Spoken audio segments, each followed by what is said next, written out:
Thank you, Ibrahim. Bismillahirrahmanirrahim.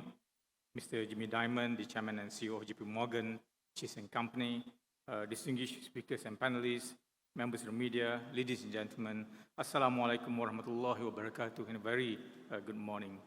It gives me great pleasure to welcome all of you to Series 1 of Invest Malaysia 2022. We are indeed honored to host this annual capital market conversation designed to revolve around discovery, the exchange of ideas, and a meeting of minds for our collective future growth and prospects. The theme for this year's Invest Malaysia, Pivoting for the Future, is broad yet pertinent. So let me start by sharing some context on some of the challenges we face as we come out of the COVID-19 pandemic, the importance of ensuring economic and corporate resilience amidst volatility, and the need to follow through on our global commitment towards sustainability as we pivot for the future. Ladies and gentlemen, we are all grateful that the world, with the exception of China, has moved into the endemic phase of COVID-19. After 6.5 million of deaths worldwide and 3.1% contraction in global economy in 2020, the world is now recovering following the reopening of most economies in the second quarter of 2022. The Malaysian economy in particular expanded strongly by 8.9% in the second quarter, the highest in the region, bringing our first half 2022 GDP growth to 6.9%. This means that our GDP growth is likely to be at the upper end of the official growth forecast range of 5.3% to 6.3%. Now, one of the main contributing factors to the economic recovery is the Malaysian government's 8 stimulus packages amounting to some 530 billion ringgit throughout 2020 and 2021, which helped cushion the impact of the crisis and its spillover effects on the economy. As the world economies progress towards a full recovery, new challenges have arisen, impacting Malaysia and our major trading partners. Within our globalized world, supply chains have been under pressure as economies begin to return to normal. The US-China trade tensions and the Ukraine-Russia conflict have also caused commodity prices and logistics costs to skyrocket. This, in turn, is causing high inflationary pressures globally, forcing central banks to rein in inflation by tightening their monetary policy. China being the exception again. This is likely to cause economic slowdown and potentially recession in some countries in 2023. Malaysia, however, is not likely to get into recession. Apart from the benefit of pragmatic and responsive policies, it is also because Malaysia has, over the years, diversified the structure of our economy to be less dependent on commodities. The agriculture and mining sectors now contribute only 14% to Malaysia's GDP, with the services sector contributing 57% and manufacturing sector contributing 24.3% to the GDP. The diversity of our trading partners, where we are not overly dependent on any particular country or market, would add to our economic resilience. One very important factor contributing to Malaysia's resilience is the strength and stability of our financial system. Malaysian banks are well capitalized, liquid, better managed, and effectively regulated and supervised by Bank Negara Malaysia. Banks also continue to fulfill their intermediation role by mobilizing funds to be channeled to the productive sectors of the economy. These Malaysian banks and financial services companies have significant weighting in both the FBM KLCI and the FTSE4Good Bursa Malaysia Sustainability Index. The 7 banking stocks alone, that's Maybank, Public Bank, CIMB, Hong Kong Bank, RHB, M-Bank, and Alliance Bank, have combined market capitalization of some 325 billion ringgit, or about 20% of the total market capitalization of 1.65 trillion ringgit as at the end of June 2022. The financial system is complemented by a well-functioning debt and equity capital markets, totaling some 3.5 trillion ringgit, made up of 1.7 trillion ringgit in debt capital market and 1.8 trillion ringgit in the equity capital market. And Malaysia is also home to the world's leading Islamic capital markets, totaling some 2.3 trillion ringgit, representing almost 2/3 of the total capital markets. On the resilience of the corporate sector, the term resilience should also be redefined as the outcome of a process of transformation or of reinvention so that we can sustain and bounce back, but in a much improved form than before. This process of reinvention, of finding our competitive position within that future, is not only an academic or data-driven exercise, but it will require talent too. It is critical that the next generation of leaders not only step up to the plate, but bring in a fresh perspective that serves to change the game. Today's leaders must share the skills and experience with those who possess the youthful energy and will to make the change happen.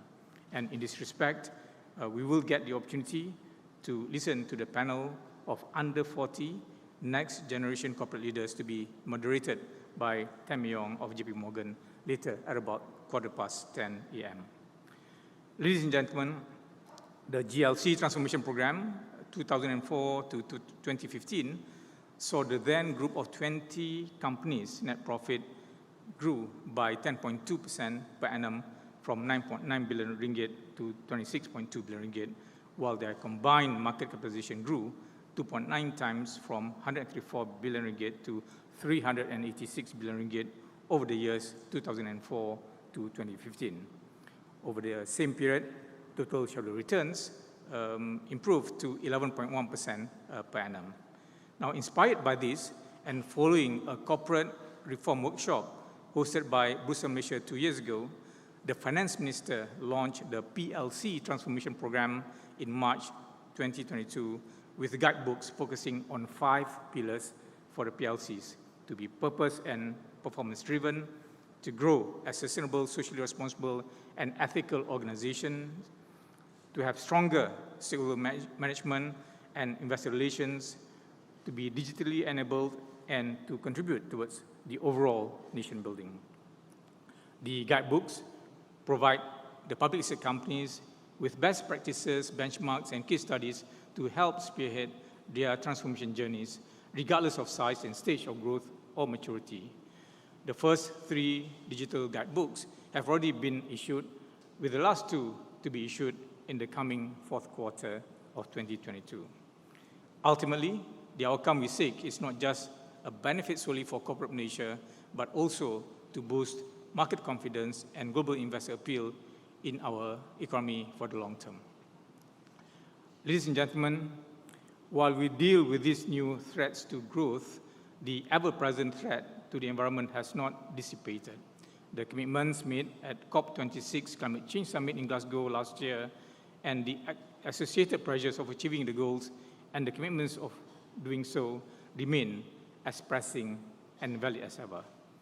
Recent findings of the IPCC 6th assessment report show more evidence that the planet is headed towards an unsustainable trajectory. It is clearly visible in the extreme weather the world is experiencing today, where the lakes and rivers are drying up in many parts of Europe, raging forest fires in the Americas, and massive flooding in Pakistan. At COP26, the world leaders agreed to limit global temperature rise to within 1.5 degrees Celsius.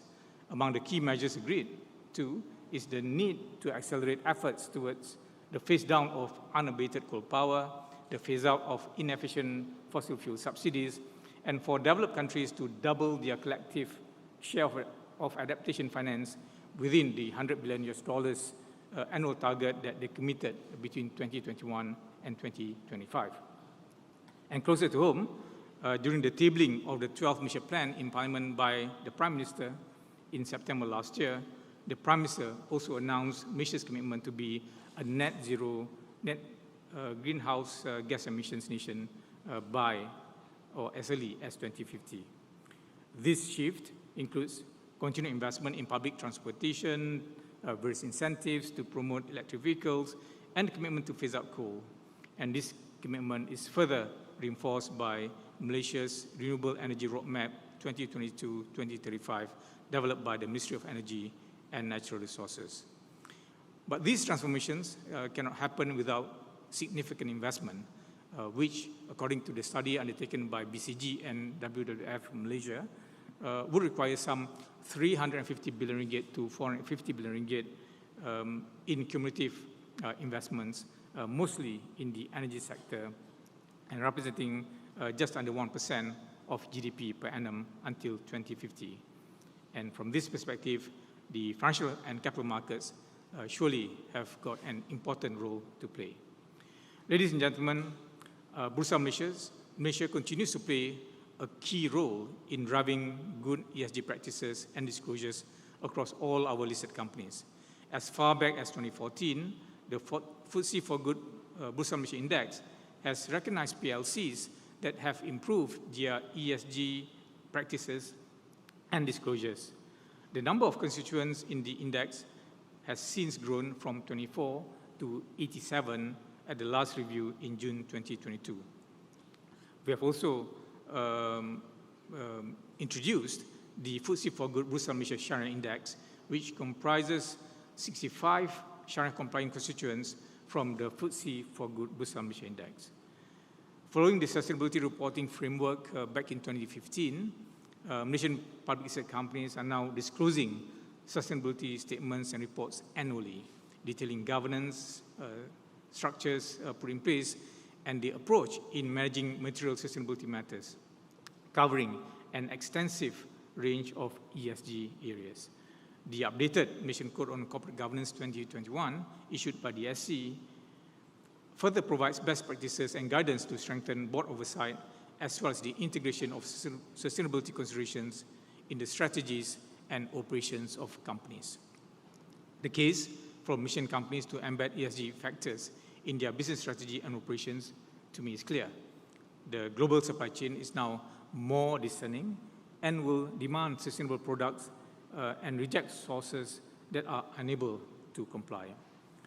To enable companies to voluntarily purchase carbon credits from climate-friendly projects and solutions to offset their carbon emission footprint and to meet their voluntary climate goals, Bursa Malaysia will be launching the Voluntary Carbon Market Exchange later this year. The rules-based Voluntary Carbon Market Exchange will aggregate carbon credits that share similar traits and fundamentals with vintages of 2016 onwards. It will also label products to differentiate between carbon credits sourced in Malaysia and globally. Ladies and gentlemen, today, Series 1 of Invest Malaysia 2022 seeks to explore the components I have spoken of. After the address by Mr. Jimmy Diamond, we will proceed to the first panel that will discuss Malaysia's economic sustainability addressing new challenges. The next panel discussion I mentioned earlier will be under 40 next generation corporate leaders, where young leaders will share their thought processes, their efforts at transformation, and the leadership skills shaped in their own image. And the last panel is Malaysia's positioning in global semiconductor landscape, where industry leaders from this sector will share how they have remained strong and resilient year after year, challenge after challenge. We trust that these discussions will be a rich source of insight, encouragement, and inspiration, and that the panelists will be generous in their sharing. It is my hope that today's proceedings will spark a series of valuable thought starters that can help all of us work towards building a solid, scalable future in all our undertakings. Ladies and gentlemen, now it gives me great pleasure to welcome Mr. Jimmy Diamond, the Chairman and CEO of JP Morgan Chase & Company, to deliver his opening remarks via video. Thank you.